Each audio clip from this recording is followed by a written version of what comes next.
Qin Chen menghentikan keinginannya untuk mencari harta karun ini dan terus memperdalam.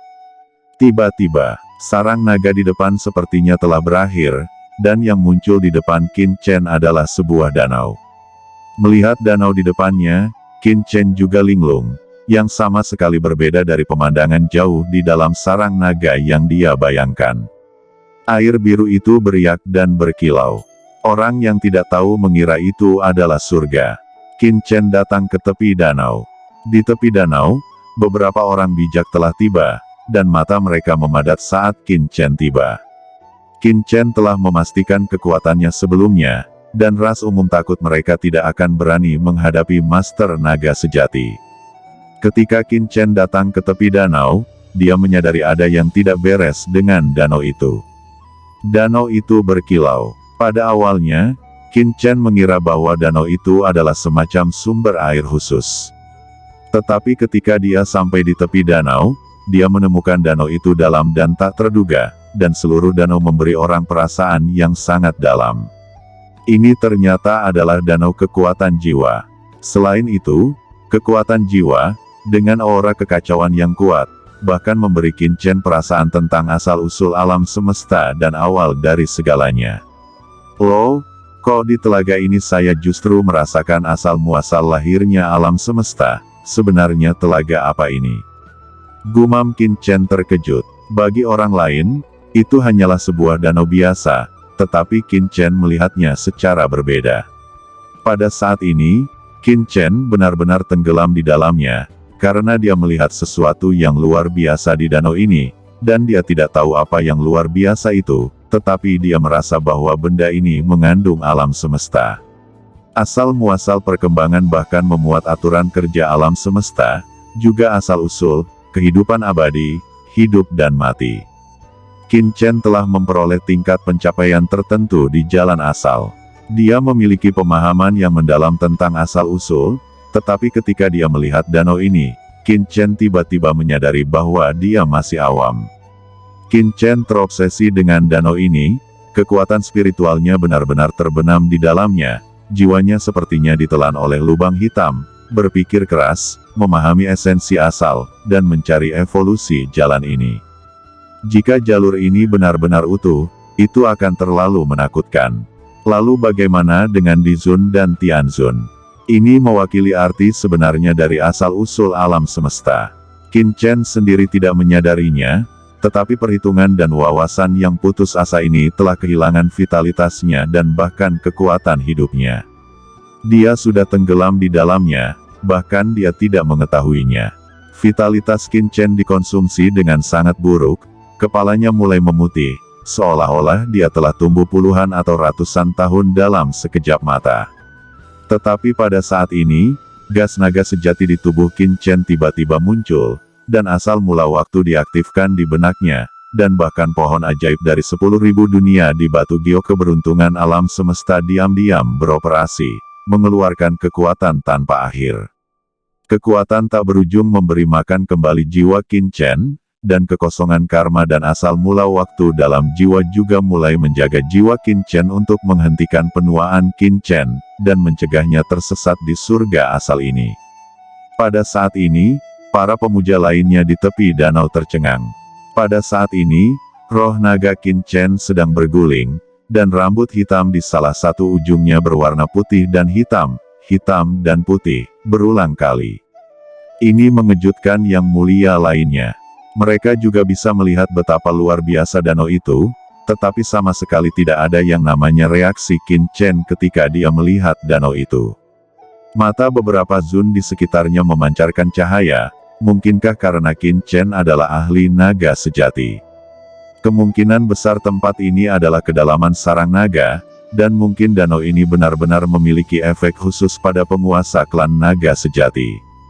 Jika mereka tahu bahwa Qin Chen sedang dalam krisis sekarang dan tidak bisa bergerak sama sekali, mereka pasti akan menyesalinya. Tidak tahu berapa lama, Qin Chen tiba-tiba tersadar. Dia membuka mulutnya dan menyemburkan seteguk darah. Setelah seteguk darah ini menyembur keluar, Qin Chen merasa lebih baik. Dia menatap danau dengan takjub. Dia bisa merasakan bahwa daya tarik naga asli yang kuat datang dari kedalaman danau ini.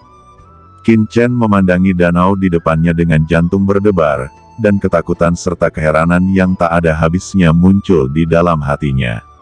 Sampai sekarang, dia benar-benar terbangun, mengetahui betapa menakutkannya situasi yang telah dia alami sebelumnya. Jika bukan karena jiwanya yang istimewa, dan untuk harta seperti Time Origin dan pohon iblis dari 10.000 dunia, dia mungkin telah sepenuhnya jatuh ke dalam kekuatan jiwa ini, dan bahkan mengubah dirinya menjadi bagian dari danau ini.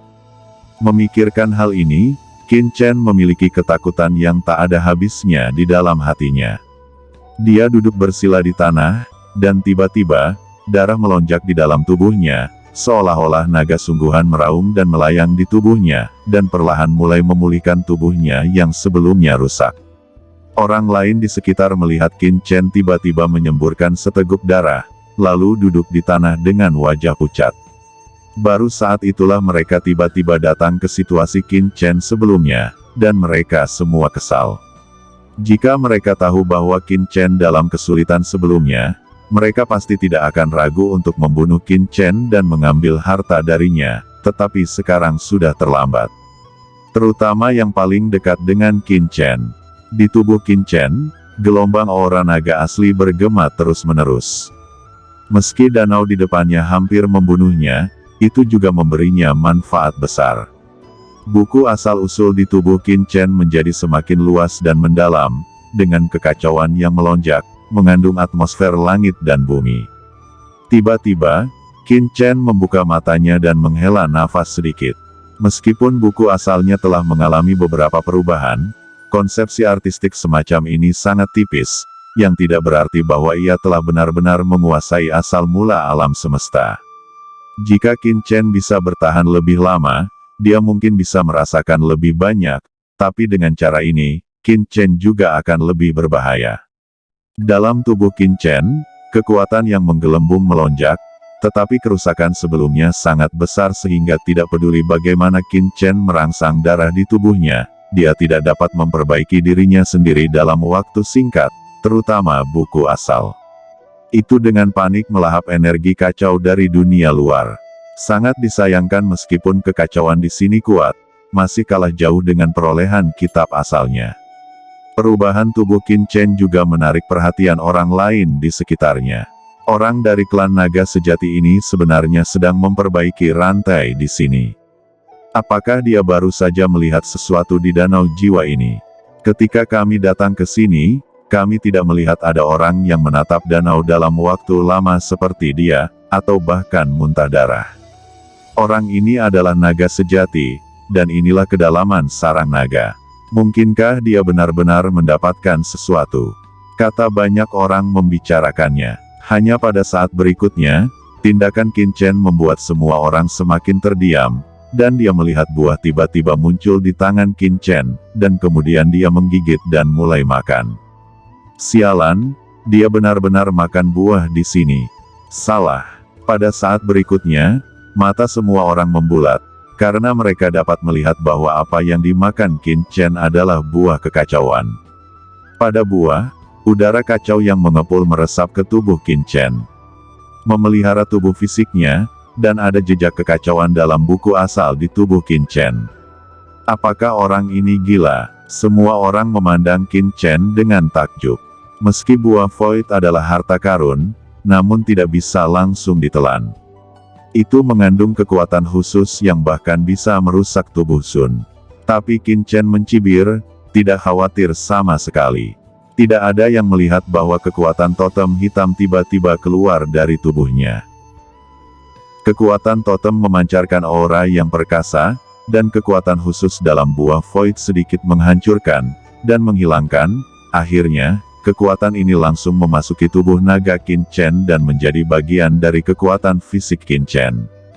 Akhirnya, setelah menyerap buah kekacauan, buku asal di tubuh Qin Chen dipenuhi dengan aura kekacauan yang mengepul, menjadi lebih dalam dan luas. Qin Chen dapat merasakan bahwa beberapa perubahan telah terjadi dalam buku asalnya, tetapi dia tidak dapat mengetahui perubahan spesifiknya. Qin Chen menghela nafas lega, membuka matanya, lalu berdiri dengan damai. Ini mengejutkan semua orang. Mereka semua mendengar bahwa buah Void tidak dapat ditelan dengan mudah. Setelah tertelan, pasti akan menyebabkan kerusakan fisik, tetapi Qin Chen tidak terluka. Mungkinkah buah kekacauan ini tidak berpengaruh pada tubuh naga sejati? Atau alasan apa? Tepat ketika semua orang bingung, Qin Chen telah tiba di tempat seseorang yang berdiri dan berkata dengan heran, "Apa yang ingin kamu lakukan?" Qin Chen saling memandang sambil tersenyum, dan berkata, "Jangan gugup, ketika Anda berada di sini untuk pertama kalinya, ini bukan tempat bagi Anda untuk memancing di danau ini. Saya ingin bertanya apa yang Anda semua lakukan. Ayo, keluarkan hukum dan rantai dewamu. Biarkan saya melihat apa yang sedang terjadi." Kata Qin Chen tersenyum, dengan tatapan manusia dan hewan yang tidak berbahaya. Tetapi di mata yang mulia itu sama menakutkannya dengan iblis. "Huff, mengapa menyuruhku menarik rantai hukum dan dewa? Aku memberitahumu, aku adalah anggota klan hantu surgawi, dan klanku memiliki kekuatan besar untuk datang ke sini, jangan sembarangan memindahkanku." Kata klan hantu itu belum selesai berbicara, Qin Chen langsung menamparkan wajahnya dengan tatapan dingin, menyeringai dengan gigi tajam dan berkata, "Omong kosong, biarkan kamu menarik rantai dewa hukum tarik ke atas saat kamu bangun. Apakah kamu ingin mati? Apakah Anda pikir saya tidak melihat niat membunuh di mata Anda sekarang?" Qin Chen mencibir, "Jika kamu tidak ingin mati, lakukan saja apa yang aku katakan." Dengan aura pembunuh, Qin Chen menatap pihak lain dengan mata dingin. Ekspresi di matanya sama sekali tidak menempatkan pihak lain di matanya. Ini membuat hati orang ini marah, dan dia ingin melompat dan melawan Qin Chen dengan putus asa. Namun, dia masih ditekan, karena dia tahu bahwa bahkan jika dia melompat dan mati-matian, dia tidak bisa menjadi lawan Qin Chen, dan bahkan Qin Chen bisa melukainya dengan serius dengan tamparan.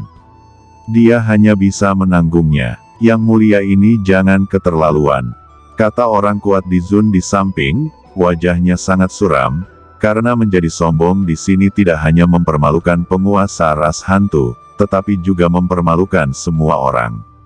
"Berlebihan, mengapa saya tidak berpikir begitu?" kata Qin Chen menyentuh hidungnya dan menatap orang lain. "Oke, jangan katakan apapun." Orang lain berkata dengan suara yang dalam, "Kamu hanya ingin tahu apa yang kami lakukan.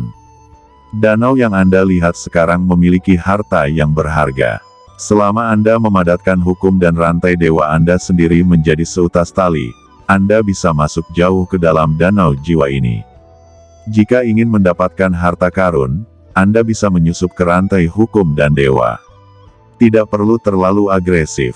"Oh, memancing harta karun besar." Mata Qin Chen berkedip. Dia telah melihat orang-orang ini agak aneh. Dia tidak menyangka akan memancing harta karun. "Lalu mengapa kamu tidak langsung pergi ke danau jiwa ini untuk mengambil harta?" "Huff, apakah kamu sengaja atau kamu benar-benar tidak tahu? Danau jiwa ini sangat aneh. Siapapun yang masuk akan langsung dimusnahkan." Seseorang mencoba menyelinap ke dalam danau jiwa ini sebelumnya, tetapi berubah menjadi ketiadaan dan jiwa itu terlepas. Berbicara tentang memasuki danau ini, bahkan jika Anda mencoba memancing air jiwa ini, Anda akan terbunuh di tempat. Jika Anda memiliki kepercayaan pada kekuatan Anda sendiri, Anda dapat mencobanya.